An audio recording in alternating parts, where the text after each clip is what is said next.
Episode 17, Chapter 16, The Good, the Bad, and the You. Chapter 16, The Good, the Bad, and the Ugly. June 11th, 0000 XD. Chrono raised his head from the bench. That was nice. Getting up, he idly looked for the others. Marl was reading a book nearby, and Luca was sitting on the floor, tinkering with something black and spherical. Robo and Frog were playing cards, and Magus was just being Magus. Isla was nowhere to be seen. Wait a minute. Chrono growled. Neither was Gaspar. As soon as the teen had noticed this, an earthquake-like rumbling shook the end of time. What the hell? Angrily, he ran into Specchio's room. Both Isla and Gaspar were in there with the Master of War, and all three looked rather shook up. As Chrono entered, though, Specchio broke into a wide grin. Congratulations, Cave Girl. You did it. See, Gaspar, I told you. You owe me a Coke. Gaspar grumbled and mumbled. Excuse me.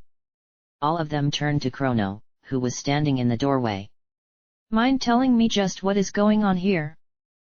Specchio summoned a beer as he sat down on the couch. Simple, really.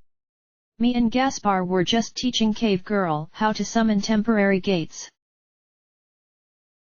Whoa. Chrono was impressed.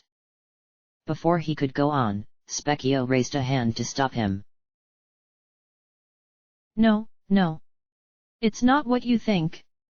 Due to a large number of factors, including general outright quirkiness, the only thing she can bring through these gates are dinosaur butts. Chrono just looked at him for a moment without speaking. And this is supposed to actually help us how? That sounds like an insult to me. Gaspar noted. Show him, Isla. With a war whoop, Isla concentrated hard, and a shimmering blue portal appeared above them. Out of the portal came what appeared to be a dinosaur tail the size of Epoch. It thrashed about wildly for about 10 seconds before disappearing. Chrono slowly peeled himself off the floor, gasped "Point made," and headed back outside.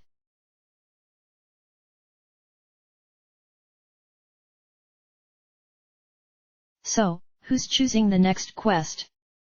Chrono asked. Frog walked over and silently pressed a hand to the green stone. The ghost of a lofty knight, slain by Magus in the Middle Ages, who haunts the present. Chorus is the key. Both Frog and Magus's eyes grew wide at this pronouncement. It can't be. Cyrus. Frog croaked out. Magus shook his head slowly. Well, I'm staying here this time, for obvious reasons. I'll come, Marl said, rising to her feet. Any advice from Specchio? Yo.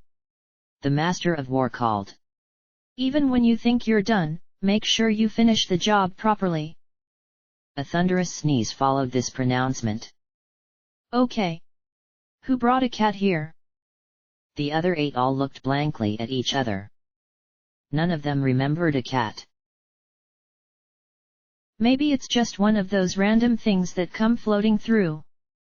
Gaspar suggested. Maybe.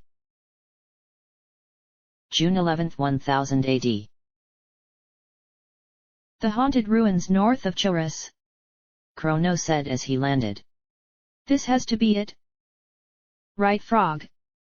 The night was silent. The 3 adventurers walked inside, and immediately heard a roar of rage. Turning left, they saw a green, armored phantom bearing down on them with a huge sword. Luminaire. Chrono called out as he cast his most powerful spell. The massive globe of green electric energy completely failed to damage the phantom in any way. Growling, it swung its sword, sending a circle of ethereal skulls into Chrono. Frog attempted to attack, but the mass immune passed right through. Mine blade hath no effect. Frog gasped. The phantom froze, then slowly raised its head to look at him with an empty helmet. G L E N N Cyrus. Frog choked. Cyrus. It's me, Glenn. Glenn. Grr. Furious, the ghost began chopping at thin air with its blade, as the three beat a hasty retreat out of the ruins. I think it's too late to help him now, Marl said softly. We'll have to go back to 600 AD. June 11th, 600 AD. Well, this is real nice, Chrono commented. The first floor of the ruins simply consisted of two staircases, one going down and the other up. The upper floor was completely inaccessible because of a huge hole in the floor, and the basement was a hall with smaller armored ghosts called sentries. After destroying them all, they had found another hole blocking the way too. Now they were in one of Chotaz's cafe/bars. I can't believe this, they heard from another table. Looking over, they saw a middle-aged man complaining loudly to the bartender. Some stinkin' thief stole my tools. Now how am I supposed to get any work done? Hey! Marl spoke up. I just remembered. In the early 600s, Chorus was home to an amazing carpenter. Let's see if we can find him in town. Is that the place? Chrono asked after a while, pointing at a shop. Marl inspected the sign. Yeah. Sabin the carpenter. They went inside. 4 young apprentices were puttering around, but there was no sign of the master carpenter. Frog selected one. Pardon me, young sir. Dost thou know where we canst find thy master? The young man blinked with the dull-eyed look of one who is not very intelligent. The boss is at the cafe down the street, I think. That guy in there was the great carpenter. Chrono groaned. Real good. Where do we get tools? As he said this, the white orb began beeping, meaning that somebody on the other end wanted to talk. Chrono picked it up. Hey, guys. It was Luca. I've got an uncle in Chorus who's a carpenter. Swap me for Marl for just a bit and we can go borrow his tools. June 11th 1000 AD. This is your uncle's house, Luca?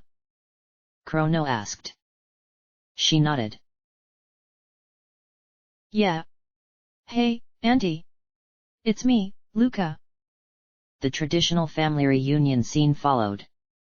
After they were done, Luca got down to business. Auntie, where's Uncle Edgar? Her aunt's face darkened at this. Oh, he's at the bar again. This time when he comes home, I'm gonna teach him a lesson.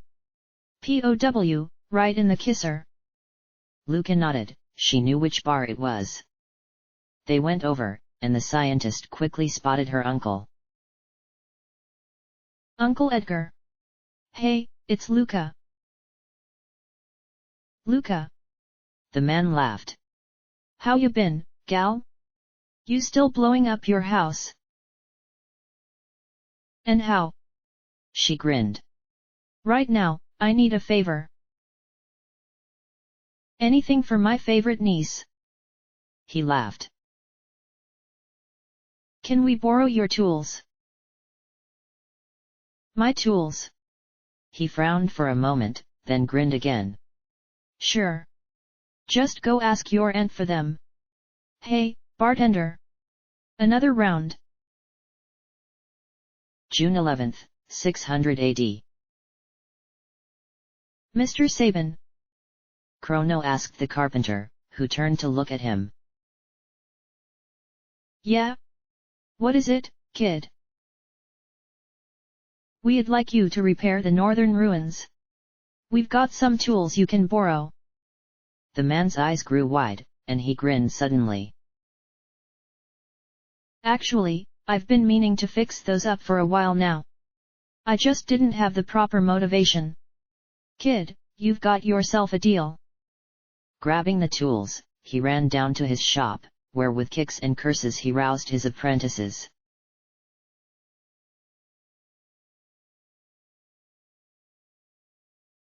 Hey, buddy.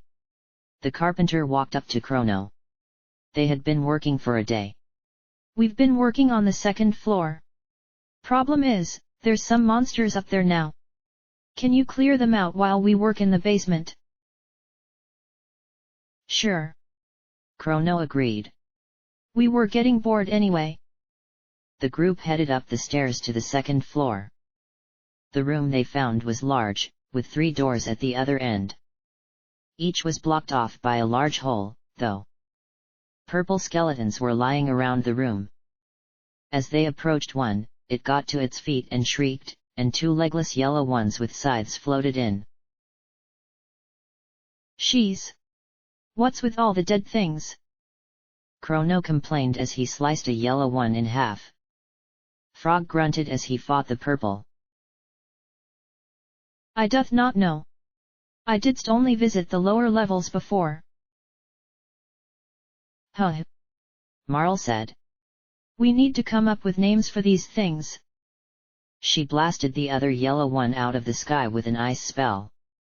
How's about we call the yellow ones Reapers? It shall do. Frog agreed, finishing the purple one off. And these shall be defuncts. The next encounters was almost exactly the same, but the third had 4 foes. While they took one each, the remaining defunct jumped into the air and drove its spear into Chrono's back. When he stumbled, the Reaper he had been fighting ripped his chest open. Aye! Chrono! Marl shrieked. Frog stared, his face a mask of fury. Glacier! The massive blue magic attack wiped out all the undead, and Marl ran to Chrono's side. They both turned to Chrono and shouted at the same time. Cure 2! Golden sparkle radiated out of each of them, burying the teen. Chrono got to his feet, wincing. Ow! I'd say your healing powers have reached a new level, you two. This is the first time I've seen 2 of the group learn the exact same spell. It'd be great as a double technique. Let's go down and tell the carpenter we're done. Killed 'em all? Great. The carpenter grinned as he worked with a saw. We're still working down here. We'll do the upstairs later.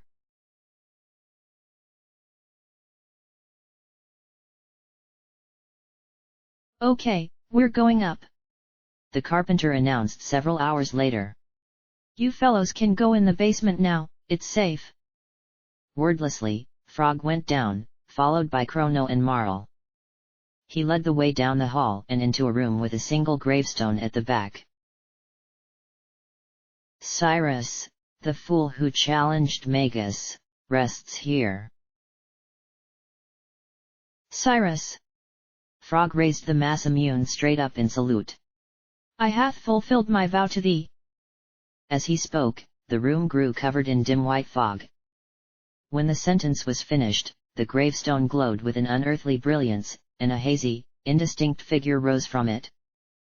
An armored man, with a purple cape. Frog sank to his knees. Cyrus! The ghost knight smiled down at his friend.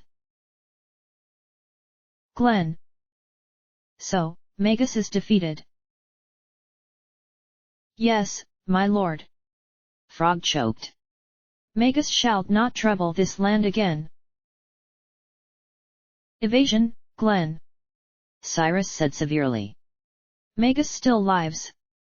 And you've even joined forces. Frog's face grew pale. Cyrus. He was cut off by a deep laugh from Cyrus. Oh, come on, Glenn. Did you really think I'd obsess over something like that? You always were too serious. What you did satisfies the demands of honor, and now the both of you have a much larger task. Cyrus began fading. Glenn. My time is up. I am glad to hear that this time is safe. Now I can rest in peace, instead of remaining here. Frog got to his feet. Cyrus. Don't grieve for me. Cyrus's voice came as he disappeared entirely. Mine is a peaceful rest. Goodbye. Glenn. Cyrus. Frog got to his feet, his eyes full. The noble knight did not respond, and Frog stood there, alone. And that was when the Masamune rose into the air of its own accord. He. That was it. The voices came from the Masamune itself, which began glowing and spinning. In a flash of light, the two imps Masa and Mune stood there, dancing in place in the air above. That was some show. Masa commented. Mune nodded. True. I guess true power comes from within. They both turned to Frog. Mucho metaphysical, man. Like, mind over matter. My mind. Frog blinked, very confused. Both imps groaned. He just doesn't get it. He's so dense. We'll just have to show him what he's done in a more direct matter. Time to show this guy what we can really do. Masa cried happily. Mune grinned. It's thrashing time. They charged at each other, palms forward, and for a moment Chrono thought they were going to fuse again. However, another blinding flash of light resulted in the sword Masamune. But it was different. Frog silently took it in both hands and raised it above his head, and white-blue flames ran down its entire length. Chrono could feel the power of it without even touching the mighty blade. Ah! Now, I canst see the might. 'Tis the true essence of the Masamune. Frog smiled, filled with a new fire. He turns back to the grave and saluted, as the inscription on it changed. Cyrus, a mighty knight slain by Magus rests peacefully here, his dreams fulfilled. Cyrus. I go now to challenge Lavos. Let the enemy tremble at mine coming.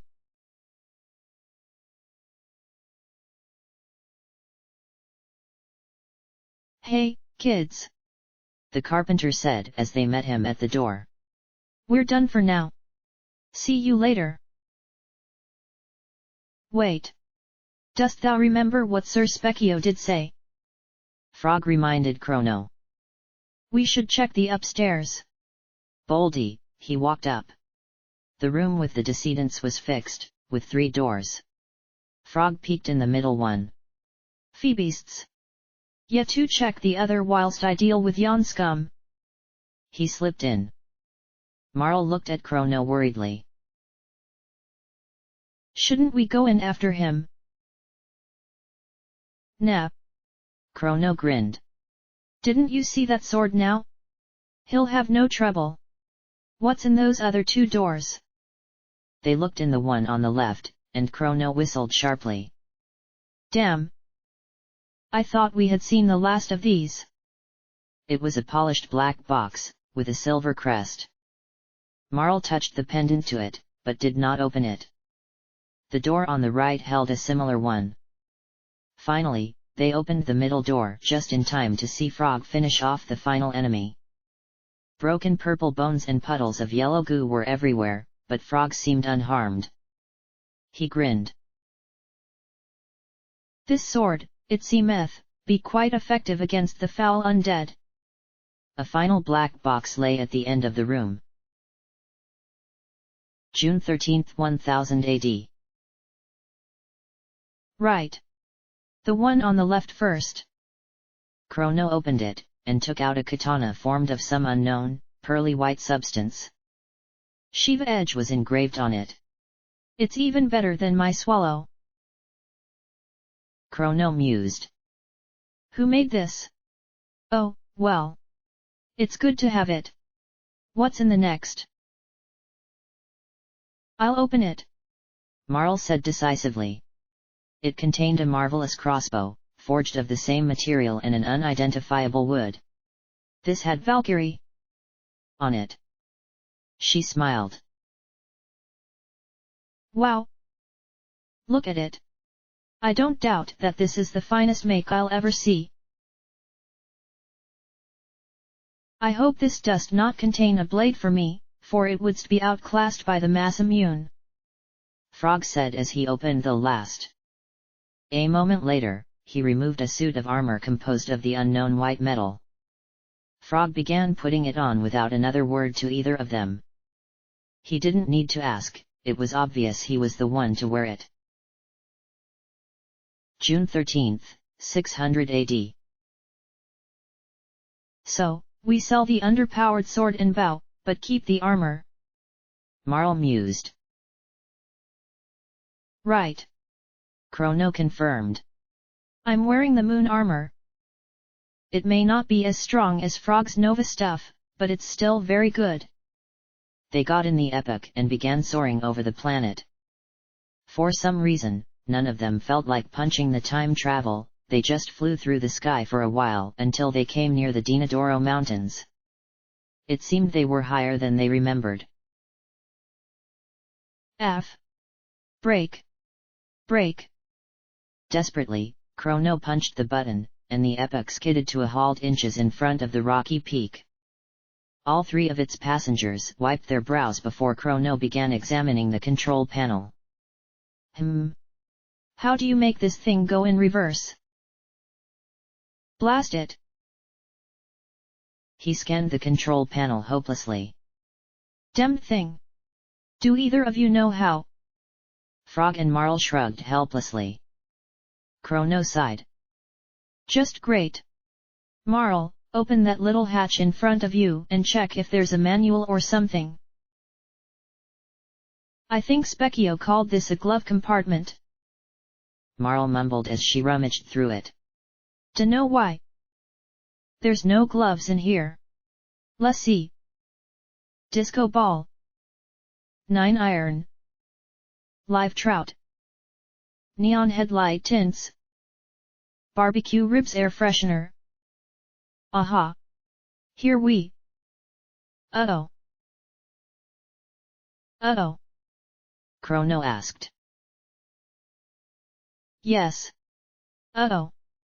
Marl replied as she hauled out what looked like an encyclopedia. This is the owner's manual. Have fun looking through it. We're gonna be here a while, Frog. Several hours passed. Frog was sweating, obviously uncomfortable. Sir Chrono, would you raise the top? It be most hot. Huh. Oh, sure. Here.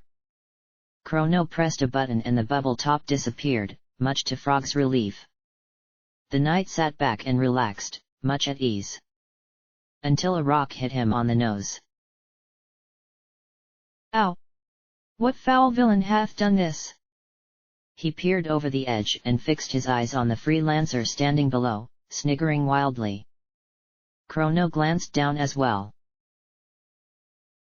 I think that's the same one that was throwing rocks at us when we came here for the mass immune. Ow! Frog yelped again as the lancer threw another rock. He was about to go down and take its head, but stopped himself. The next time it threw a rock, the knight caught it in his right hand. Ha! Thou hast failed, freelancer! He blinked as the rock began glowing, and he looked at it. It was golden and perfectly spherical. Marl frowned. Frog, normally you would have immediately gone down and killed that guy. Are you feeling all right? I be a changed frog. He shrugged. Sir Chrono, be those repairs ready yet? June 14th, 0000 XD. Achoo! Specchio sneezed thunderously again. I swear, there's a frickin' cat here. Blah, blah, blah. Luca responded. Well, there's 2 side quests left to go. Chrono said happily. Who hasn't chosen one besides me? Marl chose the rainbow shell, Isla chose the sunstone, Luca chose the sunken desert, Robo chose Geno Dome, and Frog chose the Cyrus one. That leaves me, Magus said from his place in the corner. He silently walked over and rapped the sleeping guru sharply on the head. Wake up, sleeping ugly! Shut up, Janice.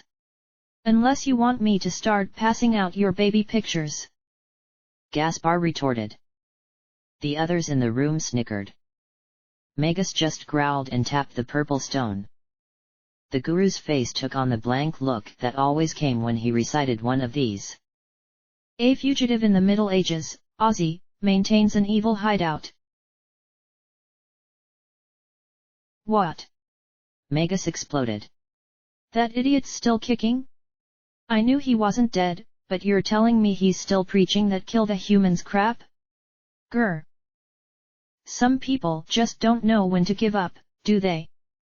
Everybody was silent, shocked at the tirade from the taciturn dark mage. Magus just growled. Right. Looks like I need to apply a little administrative discipline. Who's coming besides Spike Top? I will come. Robo said. Specchio sneezed again. Arg. Your hint for today, when false treasure beckons, keen eyes will find the real prize. Fine. Then let's go. I'd really like a reunion with my old friends. June 15th, 600 AD. Now that I think about it, Ozzy did have a small fortress west of my castle. Magus mused as the epoch soared over the planet. Here, let me have the controls. I'll see if I can find it. Within minutes, he had located the building. Around it, they could see many rude mystic settlements. Right. We'll land right outside the fort itself. Nothing to be gained by conversing with the rank and file. As they entered, a tinny bell rang. A moment later, a familiar fat, green form appeared. Hello, and welcome. This the Great Ozzy's place. Tour group, are you? Or imp scouts? We are running low on thin mints. He suddenly stopped talking as he realized who they were. That spiky-haired kid. The Tin Man. And? You're the Great Magus. Hey, Ozzy. Magus said, smiling. You're doing pretty well for yourself. Nice place you got here, I like the decor. But enough beating around the bush. We need to talk. Ozzy was slowly backing away, but then came forward again, face angry. You're going around with humans. He shouted. You traitor! After all that we did for you. He disappeared. Magus frowned. Sigh. Fine, then. We'll do it the hard way. Come on. He led the way up the stairs into a large, square room with no furniture or decoration. Ozzy was there. You're no king of ours. I spent all those years on you, and this is how you repay me? Ooh! I'll have you begging for mercy. Flee. At his call, the attractive sorceress came in, frowning as she took in the scene. Humph. Seems Ozzy was right. Humans. Who'd you bribe to get in? And if it isn't the great Magus? Traitors like you deserve a beating. She turned to her fat boss. Ozzy, I'll handle this. You go notify Slash and get ready. Right. Ozzy disappeared, and Flea focused her attention on the group again. Get ready for a slapping good time. Get it? Har, har. Chrono frowned. What makes you think you can beat us? We took you down before, and we're a lot stronger now. Aha! Flea laughed. But so am I. She blew a kiss, sending a fireball crashing into Chrono's hair. Magus frowned. Let's get this show on the road.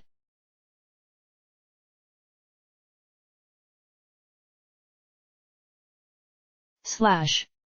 Ozzy yelled. Get your butt out here. We have trouble. What is it, oh grand green globby one? Slash asked sardonically. Glenn's friends are here. And Magus is on their side.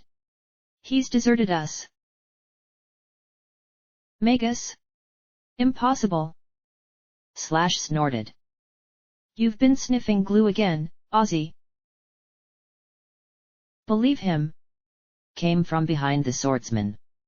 Slash turned to see Flea limp in. They beat me up pretty badly. I'll need a full tonic. Damn. Ozzy disappeared. Slash just groaned.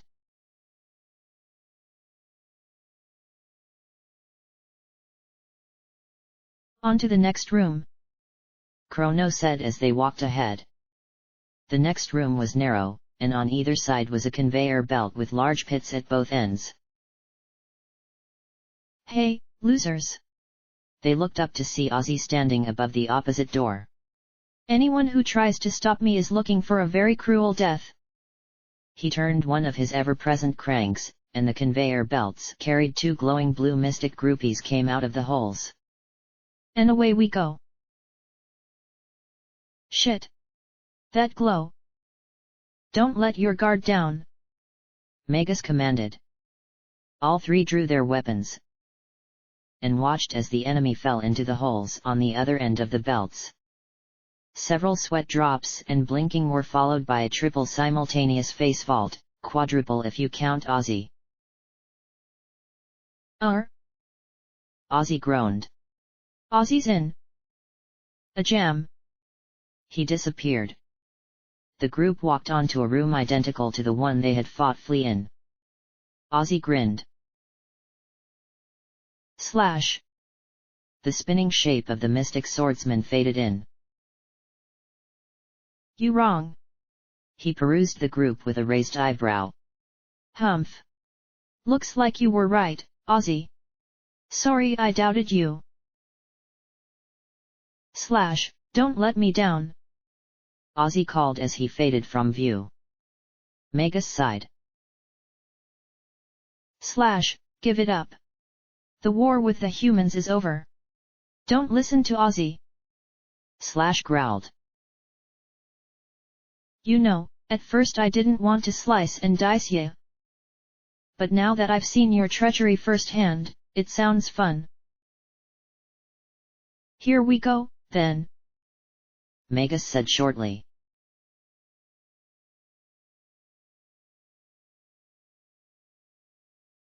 Flea. Are you ready? Ozzy asked. The sorceress nodded, walking out. I'm healed and I've got what I need. You up. Slash is keeping them. Not anymore, Slash said, coming in. Ozzy, you'll have to delay them while I find you know what. I could use a full tonic too. I'll take care of that, Flea decided. Ozzy shook his head. Let's hope it's enough time. When you're both ready, go to the correct room.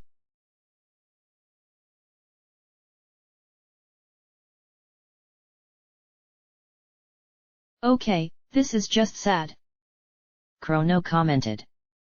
A single treasure chest stood in an alcove. The group walked past without comment, as Ozzy's voice rang out. Aren't you gonna get the treasure? Probably full of goodies. Robo made a sound like a snort.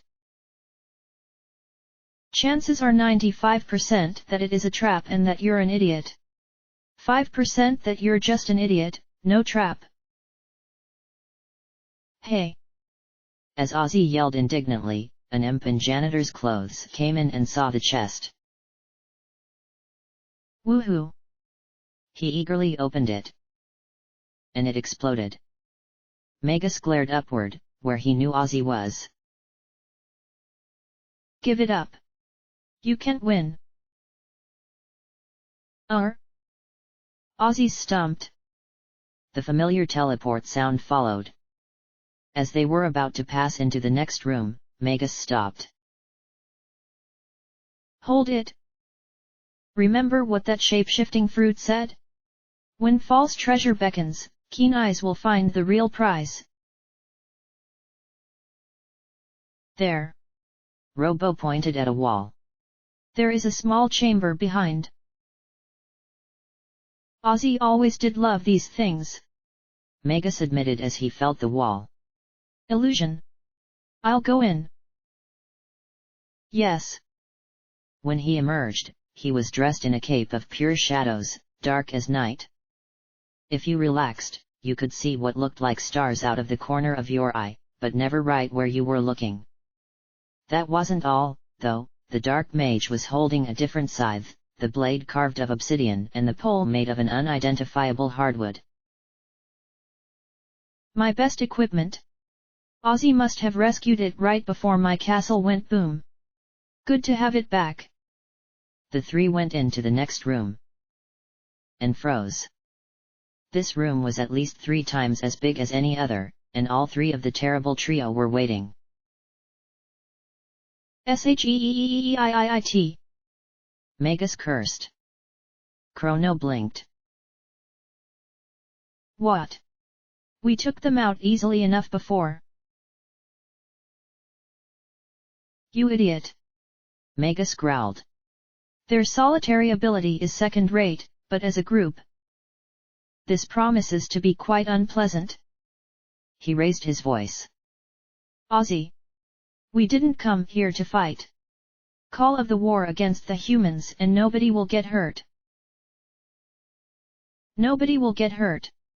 Ozzy laughed. You're the ones going down. Ozzy pants.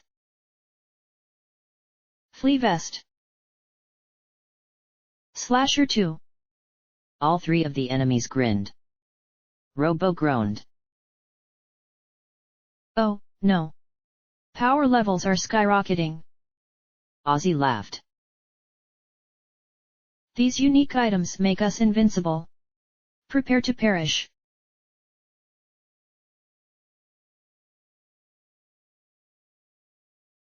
Luminaire. Chrono shouted, releasing the ultimate lightning attack. Ozzy just laughed.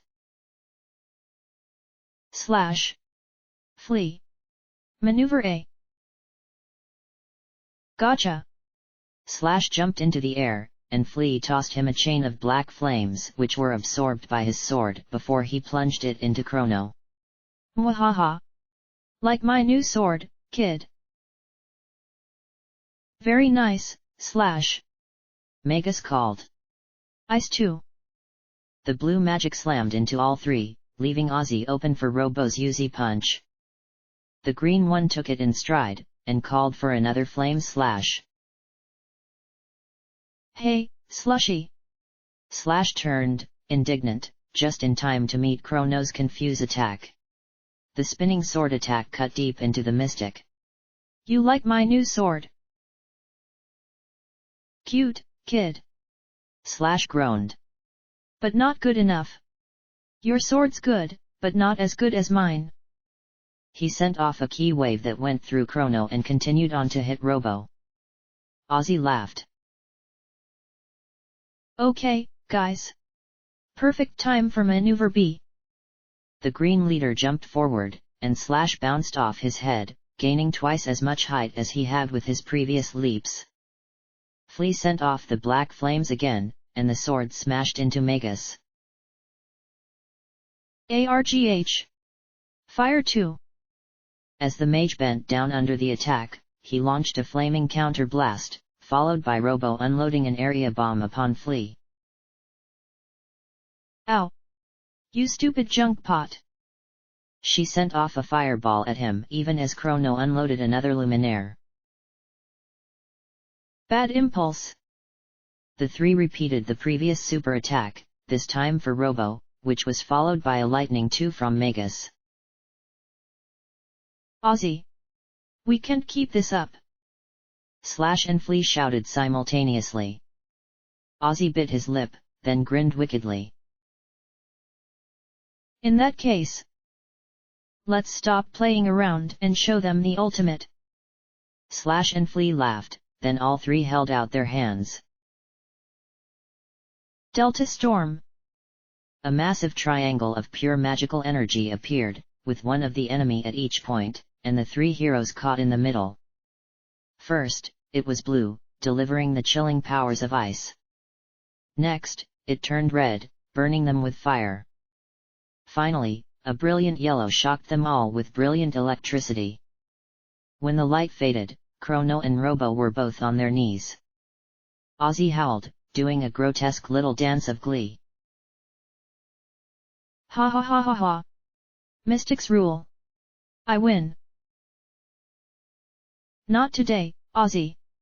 The chillingly calm voice came from Magus, who was standing in the exact center of the room. Slowly, he turned to look at Slash, Flea, and then Ozzy. Your marvelous attack has just brought back the final spell I had forgotten. My ultimate. Ozzy grew pale as a... well... celery. No. He croaked. Magus smiled, a smile with no trace of humor. Yes. Dark matter. Above him, a massive rip appeared in the air, revealing a starry background. As a white sliver of pure light danced, pure, unchecked shadow energy from the depths of space poured out, flooding the room and crushing the terrible trio under its weight. Finally, it all detonated. Slash and Flea were both smashed into the unyielding stone walls, where they laid, smoking. Ozzy was slightly luckier, he was blown backwards through a door and up a staircase, disappearing from view. Magus frowned as Chrono and Robo got to their feet, followed by Slash and Flea, albeit much more slowly. The Mystic King turned to his employees. I'd advise you not to dispute anymore. If you surrender, I'll let you live. Slash and Flea glanced at each other, then sighed and both sank to their knees, Slash placing his blade flat on the ground. Magus nodded. Good. Now, this stupid war with the humans is done. Understand? They nodded. Right. We're going to go settle Ozzy.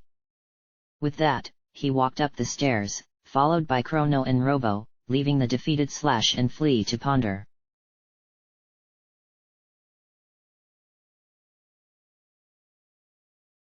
Erg.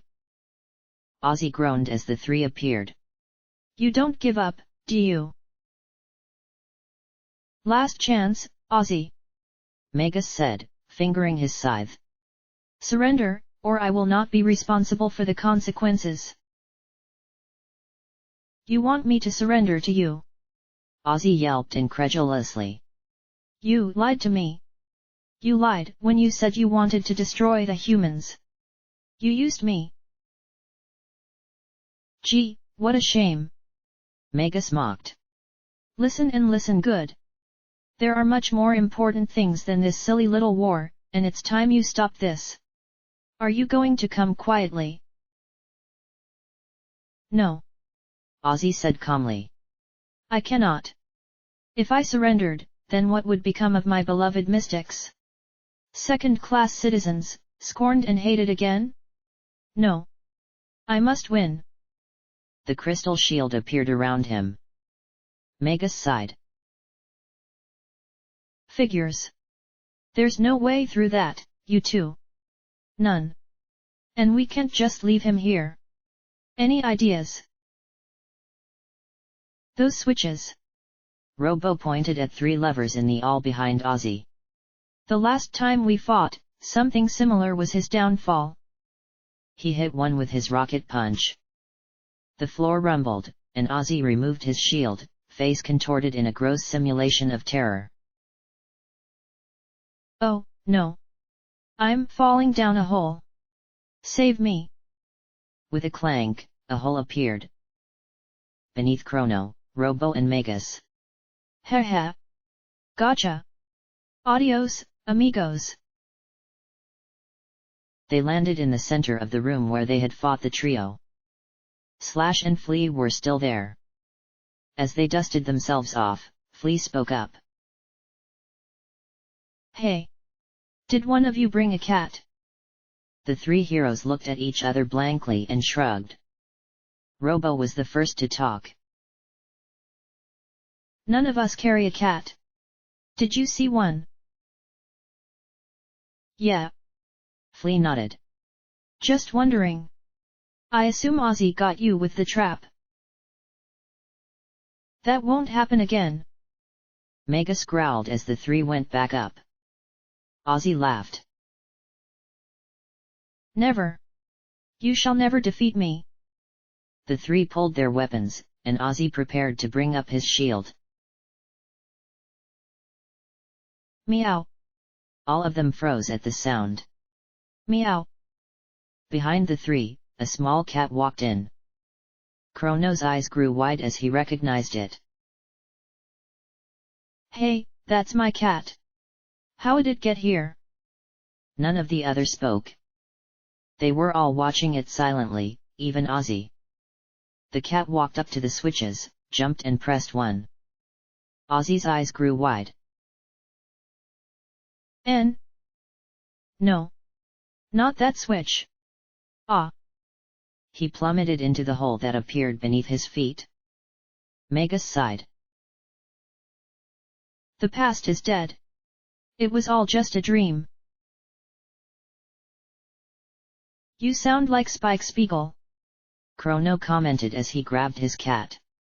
Let's go, I need to take this little guy home. Is Ozzy dead? Robo asked, peering into the hole. It was too deep to see past the darkness. Magus just shrugged. I dunno if he can get his shield up while falling, and if he did, whether he had enough time. Doesn't matter anyway. The other mystics have been watching this entire mess. I'll go back outside and I'll command them not to follow the trio anymore, and to end the war. Then we can get going.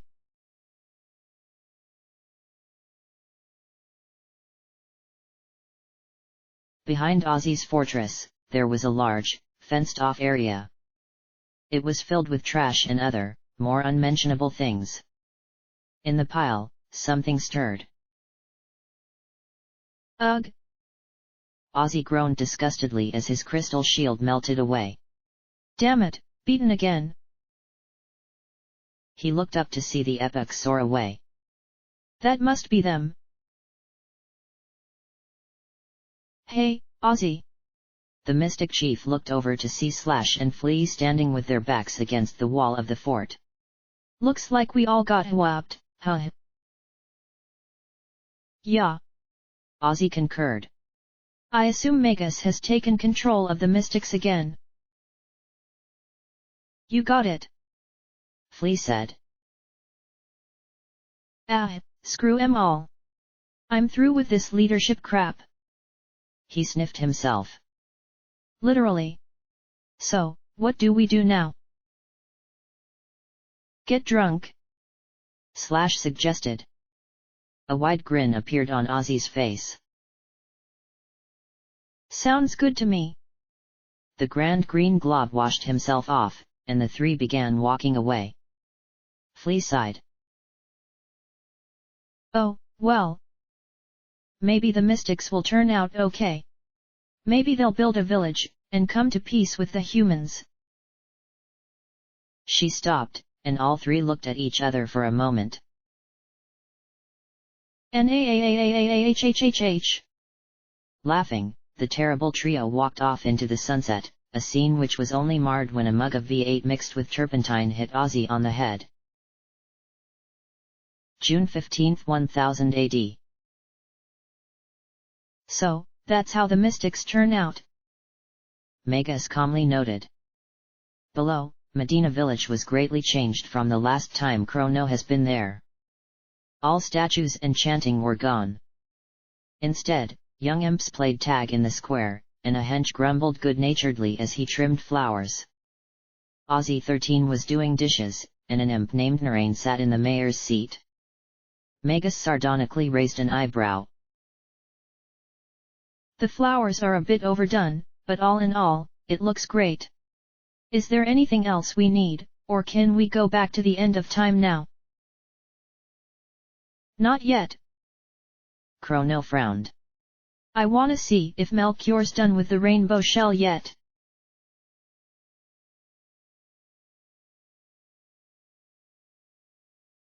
Ah, Chrono! Melchior exclaimed happily as the teen walked in. I've completed my work. Take a look at this. Chrono's breath caught as Melchior held up a beautiful dress that flashed every color in the rainbow prismatically. He immediately had a mental image of Marl wearing it. Melchior grinned. This does more than just look pretty, friend. It's highly resistant to all types of magic, and light as a feather. He handed it over. But that's not all I have. The guru took out a long thin package and unwrapped it. This time, Chrono's eyes almost bugged out of their head. It was truly wondrous blade, a long and thin katana forged of the rainbow shell substance and the sunstone's energy. The blade was sharp enough to split a hair, and like the dress, it flashed every color of the rainbow. Chrono picked it up almost reverently. The rainbow sword! Awesome!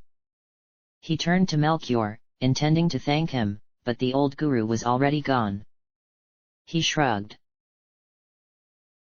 Well, let's get this cat back to my house, then get going. June 16, 0000 XD. All right, everybody. Chrono called as he entered the end of time. I declare a one-day rest break. Make good use of it, because you're not getting another. In 24 hours, we're finishing this once and for all. With that proclamation, he marched into Specchio's room and immediately hijacked the TV. All the others followed him, leaving Gaspard to snore. When they were all done, though, he began chuckling softly. Ha ha ha! Well, so it's come at last. The fate of the world shall soon be decided. And Spiky isn't even out of high school yet. I can't wait to see his report card. Laughing, Gaspard drifted back off to sleep. The guru wanted to be well rested for the ordeal ahead. He wasn't missing this for the world. End of chapter.